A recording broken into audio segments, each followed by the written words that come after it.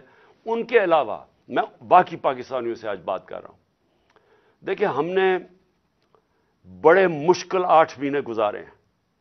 میں نے اس طرح، یہ میں بار بار کہتا ہوں، جو مجھے ایک آدمی نے جس طرح کی دشمنی کی ہے ہمارے ساتھ، ایک آدمی نے جس طرح کی دشمنی کی ہے، میں سمجھتا ہوں کہ میں نے 50 سال سے قوم مجھے جانتی ہے، مجھے کبھی اس طرح کا احساس نہیں ہوا جس طرح کہ ایسے کہ میں کوئی غدار ہوں ملک کا، کوئی ملک دشمن ہوں۔ اس طرح کی ہمارے پر اور میری پارٹی کہ ہمارا قصور کیا تھا؟ ہمارا قصور یہ تھا کہ ہمیں ہٹا کے جو چوروں کا ٹولہ ہمارے اوپر مسلط کیا گیا وہ ہم قبول نہیں کر رہے تھے، اور وہ یہ قوم قبول نہیں کر رہی تھی۔ واضح ہو گیا کہ قوم ساری آ کے ہمارے ساتھ کھڑی ہو گئی۔ ہمیں جو برا بھلا بھی کہتے تھے، جب انہوں نے ان چوروں کو دیکھا وہ قوم ہمارے ساتھ آ کے کھڑی ہو گئی، اور اس آدمی کو نظر آ رہا تھا کہ قوم ادھر آ کے کھڑی ہو گئی ہے۔ بائی الیکشن میں نظر آ رہا تھا، جلسوں میں نظر آ رہا تھا۔ جب کبھی پاکستان کی قوم اس طرح خود نہیں سڑکوں پہ نکلی جو اس باری ان 8 مہینے میں نکلی ہے، اور بار بار نکلتی گئی، ایک پیغام دے رہی تھی، ساری قوم ایک پیغام دے رہی تھی کہ ہم ان چوروں کے ٹولے کو ہم نہیں قبول کرتے، یہ امپورٹڈ حکومت نامنظور ہے۔ ساری قوم پیغام دے رہی تھی، اور قوم یہ بھی کہہ رہی تھی کہ دیکھیں ایک ہی طریقہ اس میں سے نکلنے کا، الیکشنز کرواؤ۔ سروے کے مطابق 70% پاکستانیوں نے، آج 70% پاکستانی کہتے ہیں کہ ملک کا مسائل کا حل الیکشنز ہے، صاف اور شفاف الیکشنز۔ لیکن ایک آدمی، اور وہ کون تھا جس کو ارشد شریف شہید کہتا تھا، وہ کون تھا؟ وہ ایک آدمی وہ فیصلہ کر بیٹھا تھا کہ جناب میں نے اس پارٹی کو ختم کرنا ہے، عمران خان کو ختم کرنا ہے، ڈسکوالیفائی کسی طرح کرنا ہے، کیسز کرنے ہیں، میری پارٹی کے اوپر کیسز کرنے ہیں، میرے لوگوں کے اوپر، جو شہباز گل سے کیا گیا، جو اعظم سواتی سے کیا گیا، جو جمیل فاروقی، جو ارشد شریف جیسے لوگ، جو یہ سمجھتے تھے کہ ہماری حمایتی ہیں، یا وہ ہمارے لیے لکھ رہے ہیں یا ہمارے لیے بول رہے ہیں، ان سب پہ تشدد کیا گیا۔ سوشل میڈیا کے لوگوں کے اوپر جو کیا گیا، ظلم کیا گیا، اور پھر مجھے آخر میں پلان بنایا گیا کہ مجھے راستے سے ہٹایا جائے۔ جب پتا چلا کہ کوئی کیس بھی کام نہیں کر رہا، الیکشنز دھاندلی کے باوجود بھی ہم جیت رہے ہیں، تو پھر فیصلہ کیا گیا کہ مجھے مار کے راستے سے ہٹایا جائے۔ تو میرے پاکستانیوں، آج جو ہمارا ملک جس طرف کھڑا ہے، میں آپ کو صرف آخر میں 2-3 چیزیں بتانا چاہتا ہوں۔ ایک کہ معیشت جدھر کھڑی ہے، پاکستان کی ایکسپورٹس گر رہی ہیں، ہمارے دور میں ریکارڈ تھی۔ پاکستان جو باہر سے پیسے ڈالرز بھیجتے تھے، ریمیٹنسز بیرون ملک پاکستانی، وہ گر رہے ہیں۔ پاکستان کی جو ٹیکس کلیکشن ہے وہ کم ہوتی جا رہی ہے، جو ریکارڈ تھی ہمارے دور میں۔ پاکستان کی انڈسٹری، اور انڈسٹری اٹھانا، اتنے سالوں کے بعد ہماری انڈسٹری اوپر آ رہی تھی، اور یہ کرونا کے باوجود انڈسٹری اوپر آ رہی تھی۔ اصل تو نوکریاں انڈسٹری دیتی ہے، اصل تو ایک قوم کی دولت کے اندر اضافہ انڈسٹریز دیتی ہیں۔ اصل ہماری جو ایکسپورٹس بڑی ہیں وہ ٹیکسٹائل انڈسٹری کی وجہ سے بڑی ہے، تو ہماری انڈسٹری بڑھ رہی تھی۔ آج ہماری انڈسٹری زیرو سے نیچے چلی گئی ہے، آج فیکٹریاں بند ہو رہی ہیں، آج مزدور بے روزگار ہو رہے ہیں۔ آج جب آپ کی ایکسپورٹس اور ریمیٹنسز جب گرنی شروع ہوتی ہیں تو ڈالر کم آ رہے ہیں، لیکن ڈالر کے قرضے بڑھتے جا رہے ہیں، اور آج ہمارے پاس خوف ہے کہ ہماری اب قرضوں کی قسطیں ادا کرنے کے لیے ہمارے پاس ڈالر نہیں ہے. آج ایل سیز نہیں کھل رہی, امپورٹس روکی ہوئی ہیں, اور آگے کوئی روشنی نہیں نظر آ رہی.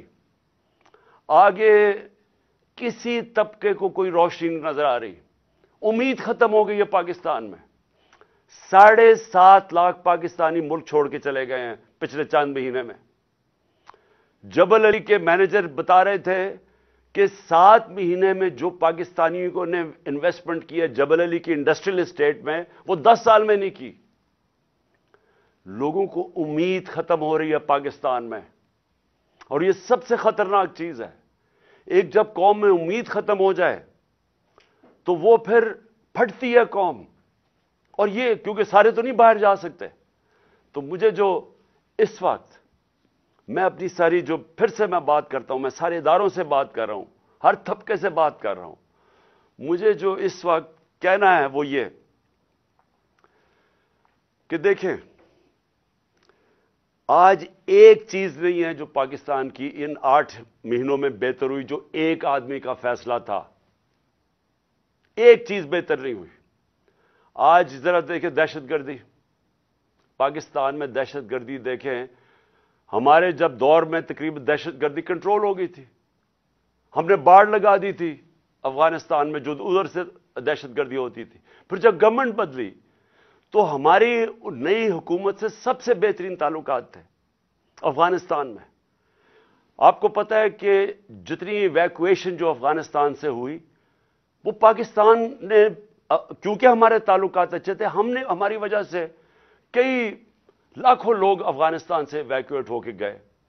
مجھے دنیا کے بڑے بڑے پرائم منسٹرز نے, یورپین پرائم منسٹرز نے, کینیڈین پرائم منسٹرز نے میرا شکریہ ادا کیا کہ ہم نے پاکستان نے ان کی مدد کی افغانستان سے لوگ نکالنے کے لیے.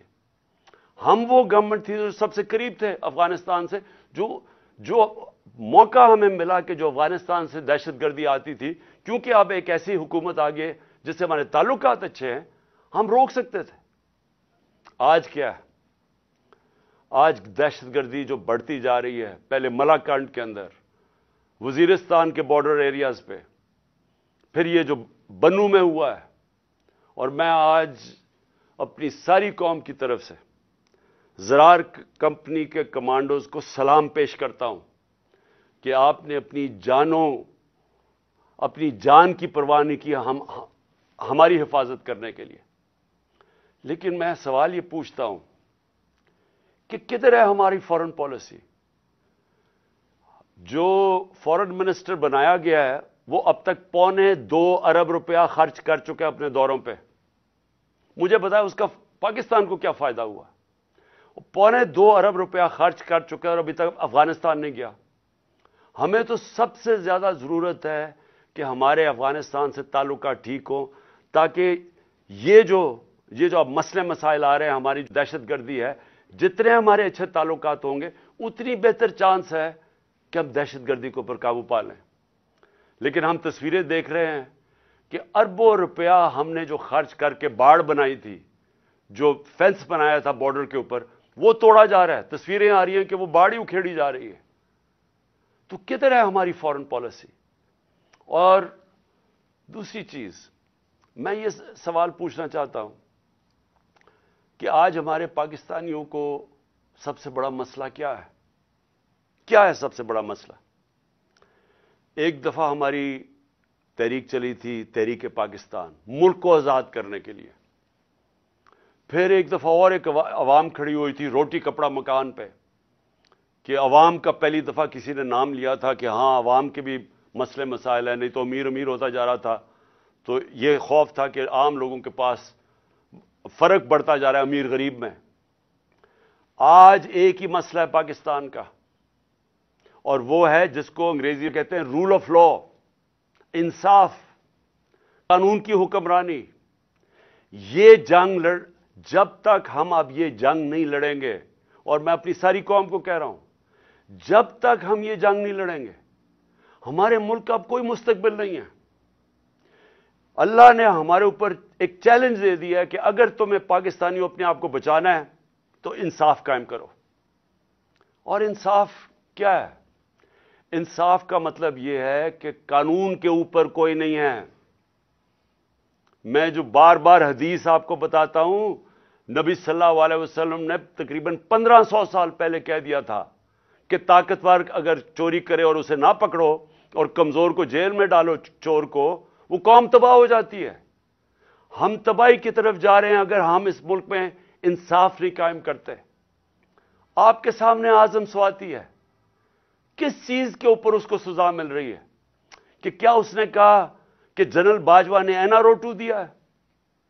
کیا اس کے اوپر سزا مل رہی ہے ایک سینیٹر کو کہ اس کو ظلم کیا؟ اس کو جو یعنی کوئی تصور کر سکتا ہے کہ ایک 75 سالہ آدمی، ایک معتبر، ایک شہری جس نے باہر پیسے بنا کے پاکستان آیا، اپنی انویسٹمنٹ کی ہے، اس سے جس طرح انہوں نے مارا بچوں کے پوتوں کے سامنے، اور پھر اس کو جو ننگا کیا، پھر اس کی بیوی کے سامنے گندی ویڈیو ڈالی. ہمیں یعنی میں سوچتا ہوں کہ اللہ، ہم کتنا اور گریں گے. یہ جس ایک آدمی نے فیصلہ کیا ان چوروں کو مسلط کرنے کا، ہمارے سے یہ چور ہضم کروانے میں ہم کتنا اور نیچے گریں گے. کیا کیا نہیں ہوا کہ گندی ویڈیوز، کوئی آڈیوز نکل رہی ہیں، بچے ہمارے دیکھ رہے ہیں، سارے سوشل میڈیا پہ گند دیکھ رہے ہیں، صرف اس لیے کہ کسی طرح بلیک میل کیا جائے، بس کسی طرح یہ ہم ان چوروں کو ہضم کر لیں کہ ہم کہیں جی یہ جو چور اوپر آپ نے مسلط کیے ہیں، جو کہ جنہوں نے 30 سال سے ملک کو لوٹ رہے ہیں، وہ لوگ جو کہ 60% سے زیادہ کیبنٹ ضمانت پہ ہے، کرپشن پہ، اور وہ جو کہ ہر روز کیبنٹ بڑھتی جا رہی ہے. ایک طرف ان کے اوپر خزانہ خرچہ جا رہا ہے، پنجاب کے کوئی 170 ارب دینے ہیں، ادھر پختونخوا، اب پختونخوا کی حکومت کو ذمہ دار ٹھہرا رہے ہیں دہشت گردی کا. پیسے تو دیے نہیں ان کو. ہم نے کیوں زیادہ پرانا قبائلی علاقے کے لیے ہم نے کیوں سب سے زیادہ پیسے دیے تھے پرانے قبائلی علاقے کو، مرج ڈسٹرکٹس کو؟ کیونکہ ہمیں تب بھی پتا تھا کہ اگر ہم نے وہاں ڈیولپمنٹ نہ کی اور وہاں مدد نہ کی، کیونکہ جو سب سے زیادہ وار آن ٹیرر میں علاقہ متاثر ہوا تھا، وہاں پھر سے مسئلے شروع ہو جائیں گے. انہوں نے ہمیں پیسے نہیں دیے، پختونخوا حکومت کو پیسے نہیں دیے، ان کے تنخواہوں کے لیے ان کے پاس پیسے نہیں ہیں. گلگت بلتستان والے وہ کہہ رہے ہیں ان کو پیسے نہیں دیے، آزاد کشمیر گورنمنٹ کہہ رہی ہے وہ پیسے نہیں دیے، پنجاب جس طرح میں نے کہا وہ کہہ رہے ہیں 170 ارب روپے نہیں دیا. تو اگر پختونخوا میں پیسے نہ خرچ کیے گئے اور یہ جو مرج ڈسٹرکٹس کے اندر پولیسنگ کے اوپر نہ انہوں نے زیادہ اس وقت انویسٹمنٹ نہ کی، نوکریاں نہ وہاں ملی، اگر خدا نہ خواستہ پھر سے وہاں دہشت گردی شروع ہو گئی، میں آج آپ کو یہ کہہ رہا ہوں کہ ہمارے ملک کے آگے جو پہلے ہی ہمارا ملک کے معاشی حالات کبھی بھی اتنے برے نہیں تھے، خدا نہ خواستہ اگر دہشت گردی شروع ہوگی تو سب کے ہاتھ سے نکل جائے گا. تو آخر میں صرف یہ کہنا چاہتا ہوں کہ یہ جو پنجاب میں مذاق ہو رہا ہے، ہم اپنی حکومت سے ڈیزالو کر رہے ہیں، یہ ہمارا آئینی حق کیا کہ ہم الیکشنز کروائیں. کیوں ڈر رہی ہیں الیکشن سے؟ یہ ہم خود اپنی 2 حکومتوں کے اندر الیکشن کروانے کے لیے تیار ہیں. یہ کیوں اتنا زیادہ تماشا؟ کبھی گورنر رول لگا دو، کبھی کہا جی ہم چیف منسٹر کو ہٹا دیں گے. یہ کیوں کہہ رہے ہیں؟ کیونکہ یہ ڈرے ہوئے ہیں عوام سے، یہ الیکشن سے بھاگے ہوئے ہیں. وہ جو باہر بیٹھا ہوا ہے مفرور ایک مجرم، وہ ڈرا ہوا ہے الیکشن سے، اور دوسرا آصف زرداری ڈرا ہوا ہے الیکشن سے. انہوں نے اتنی زیادہ چوری کی ہے اس ملک کی کہ ان کو خوف آیا ہوا ہے. ساری ان کا ایک 1 پوائنٹ ایجنڈا ہے چوری بچانے کے لیے. پہلے چوری کرو، پھر اس چوری کو بچاؤ. پہلے چوری کر کے ملک کو نقصان پہنچاؤ، پھر چوری بچانے میں ملک کو نقصان پہنچاؤ. انہوں نے جو امینڈمنٹ پاس کی ہے پارلیمنٹ میں، انہوں نے وائٹ کالر کرائم اس کو لائسنس دے دیا ہے. آج انہوں نے ناممکن کر دیا ہے کہ جو پیسے والے آدمی آج جو چوری کرے گا، ناممکن ہے کہ آپ اس کو پکڑ سکیں گے. نیب کے قوانین انہوں نے ایسے بنا دیے ہیں کہ انہوں نے لائسنس دے دیے چوری کے لیے، اپنے آپ کو بچانے کے لیے ملک کا بیڑا غرق کیا انہوں نے. اور آج سوال کیا ہے کہ ساری قوم کو پتہ ہے سارے جو چاہے وہ اکانومسٹ ہے, چاہے وہ بزنس مین ہے, چاہے وہ پروفیشنلز ہیں, سب کو پتا ہے کہ اس وقت اس دلدل سے نکلنے کا صرف ایک راستہ ہے, صاف اور شفاف الیکشن. لیکن یہ جو دو چور ہیں اور ان کے ساتھی جو ہیں, یہ الیکشن نہیں ہونے دیں گے. اپنی ذات کے لیے ملک کی ان کو کوئی فکر نہیں ہے, کیونکہ ان کا پیسہ باہر پڑا ہے. ان کو کوئی فکر نہیں ہے کہ اگر ملک نیچے جاتا ہے انہوں نے باہر بھاگ جانا ہے. میں پھر سے آخر میں اپنے اداروں سے پوچھتا ہوں کہ کیا آپ کو ملک کی فکر ہے یا نہیں فکر؟ میں آپ سے پوچھ رہا ہوں, سارے اداروں سے جن کا سٹیک پاکستان میں ہے. میں ان کی بات نہیں کر رہا جن کا سٹیک ملک سے باہر ہے. جن کا سٹیک آج پاکستان میں ہے, میں آپ سب سے سوال پوچھ رہا ہوں کہ کیا آپ کو آج فکر کرنی چاہیے یا نہیں کہ ہمارا ملک تیزی سے جا رہا ہے, ادھر پہنچ جائے گا جدھر خدا نہ خواستہ ہم سب کے ہاتھ سے نکل جائے گا. جتنی جلدی اس ملک میں الیکشن کروائیں, ہم اتنی جلدی اس ملک کو ایک موقع ملے گا ہمیں کہ نکلنے کا اس دلدل سے. جب تک سیاسی استحکام نہیں آتا, پولیٹیکل سٹیبلٹی نہیں آتی, اکنامک سٹیبلٹی نہیں آ سکتی.